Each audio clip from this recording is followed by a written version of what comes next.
Bonjour, nous revoici avec du Votoms, et cette fois-ci c'est pas un Scopedog, c'est un modèle qui y ressemble, mais en fait c'est un modèle on va dire amphibie. Il s'agit du Marchidog, voilà, et il est marqué Water Resistible, donc il résiste à l'eau. Voilà, donc on imagine qu'il est certainement sur une planète où l'eau est dangereuse, hein, il vaut mieux boire de l'alcool, c'est vrai. Et donc ce Marchidog est marqué maquette numéro 5 de la collection qui était sortie chez Takara, et SAC apparemment, ou 1.35 en tout cas, en 1983. C'est une maquette vintage. Elle n'a eu aucune amélioration, contrairement à d'autres maquettes que j'ai eues. Et vous voyez que déjà, ça c'est typique de l'époque, l'illustration envoie du lourd. Voilà, c'est le Marchidog en pleine action, en plein combat, avec donc ces espèces de flotteurs qui lui permettent de rester, comment dirais-je, la tête hors de l'eau. Que ce soit en mer, j'imagine, ou dans une rivière ou quoi. Voilà, il a ces espèces de flotteurs au niveau des hanches. On va y revenir. Donc c'est du 1.35. C'est pas bien grand, mais c'est quand même bien sympathique. Et vous voyez que donc le modèle monté et peint, ça donne ça. Et c'est quand même très proche du Scopedog, si ce n'est que les détails des jambes sont très différents. Les plaques au niveau des pieds sont différentes. Les pieds sont un peu plus larges. Les roues, au lieu d'être sous les pieds, sont sur les côtés. Les hanches ont donc les flotteurs qui peuvent se mettre en marche une fois qu'il est dans l'eau, mais sinon quand il sort de l'eau, il peut marcher. Et là vous voyez qu'étrangement pour la photo de dos, ils ont décidé de mettre les fameux flotteurs, et on voit que le backpack est différent, c'est-à-dire que vous avez des espèces de réservoirs et de tuyaux qui sortent du backpack pour aller vers les jambes, certainement pour faire fonctionner non seulement les jambes, mais peut-être aussi d'autres propulseurs, et peut-être aussi les fameuses roues, peut-être avec de l'air comprimé, qui sait. Le cockpit peut s'ouvrir, au risque que le pilote puisse se retrouver avec de l'eau à l'intérieur, hein. Là, nous avons donc le backpack avec les fameux tuyaux, et on peut ouvrir le cockpit complètement.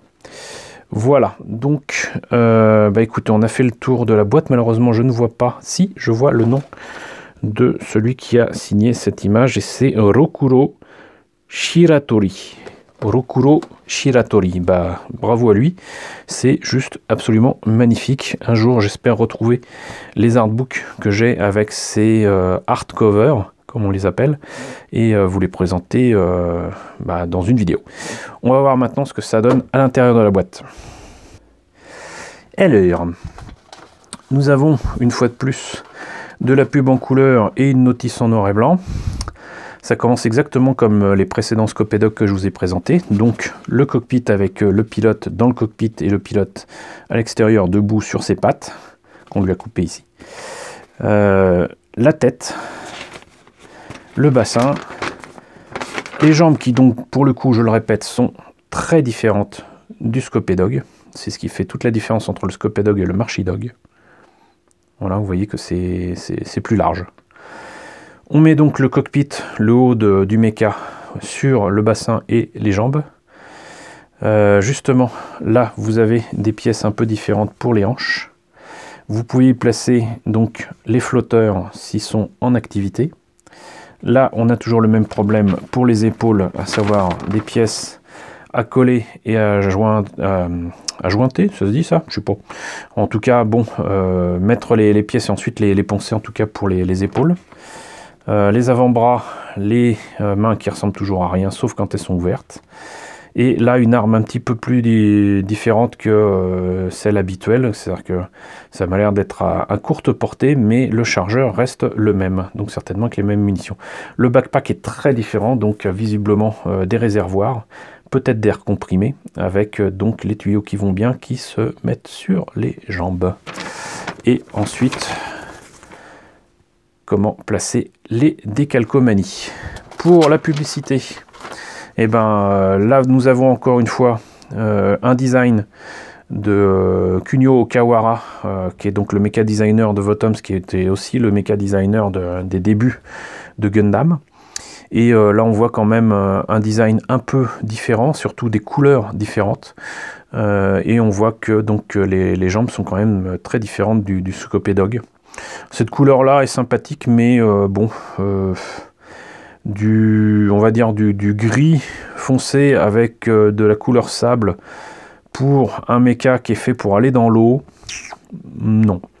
Voilà, là pour le coup, je dirais que c'est un méca qui mérite plutôt d'être justement vert, ou alors vert d'eau, en tout cas correspondre tout simplement à l'environnement dans lequel il est supposé évoluer. Donc là, les couleurs ne correspondent absolument pas. Voilà, ça c'est pour moi nettement plus logique déjà. Mais on voit que donc il mériterait quand même quelques améliorations, et comme je l'ai déjà dit, donc il suffit d'abaisser le bassin, de rajouter des épaisseurs au niveau du bide, et normalement on obtiendra un méca sympathique. Voilà. Tout comme les précédentes maquettes, eh bien, nous avons là un petit diorama fort sympathique présentant d'autres modèles, donc un petit nouveau qui est ici, un des ennemis on va dire.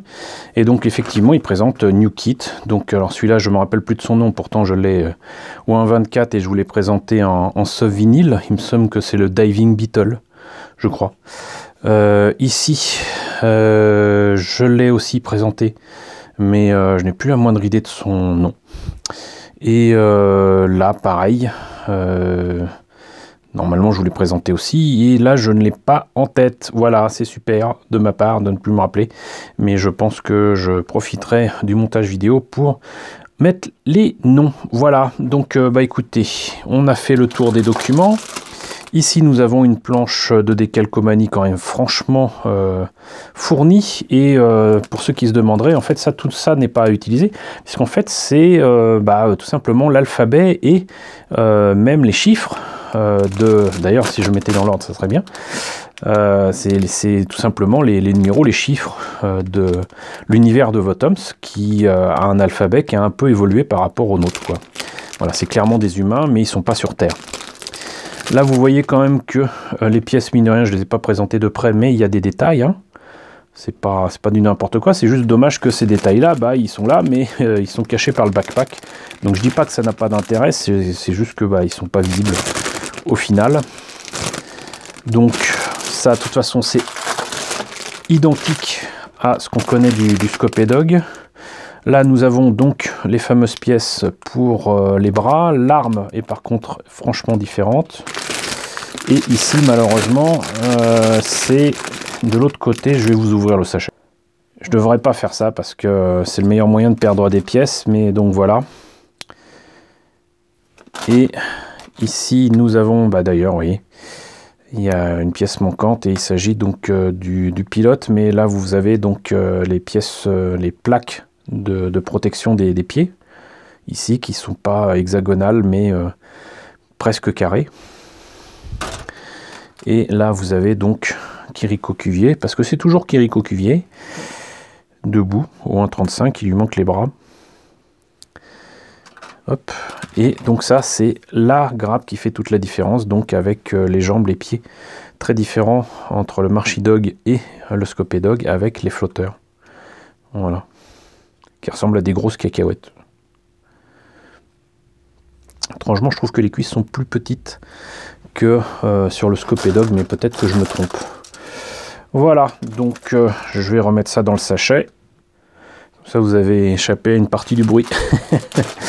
Donc écoutez, on a fait le tour des pièces du Marchidog avec cette maquette vintage de 1983, donc la 5e au 1.35 de Takara autour de Votoms. J'espère que cette présentation vous a intéressé. N'hésitez pas à me dire ce qu'il en est dans la section commentaires, n'hésitez pas à liker, les pouces vers le haut en ce moment c'est important, n'hésitez pas à partager, n'hésitez pas à vous abonner si ce n'est pas déjà le cas. Coucou aux nouveaux abonnés qui nous ont rejoints, on est désormais plus de 1916, donc c'est juste génial. Merci à vous d'être venus sur cette chaîne. Coucou aux grands anciens qui continuent à me regarder, et je vous remercie pour votre soutien, pour votre fidélité. Je vous retrouve donc très bientôt pour la présentation de nouvelles maquettes Votoms, et cette fois-ci, ça sera ni du Scopedog ni du Marchidog.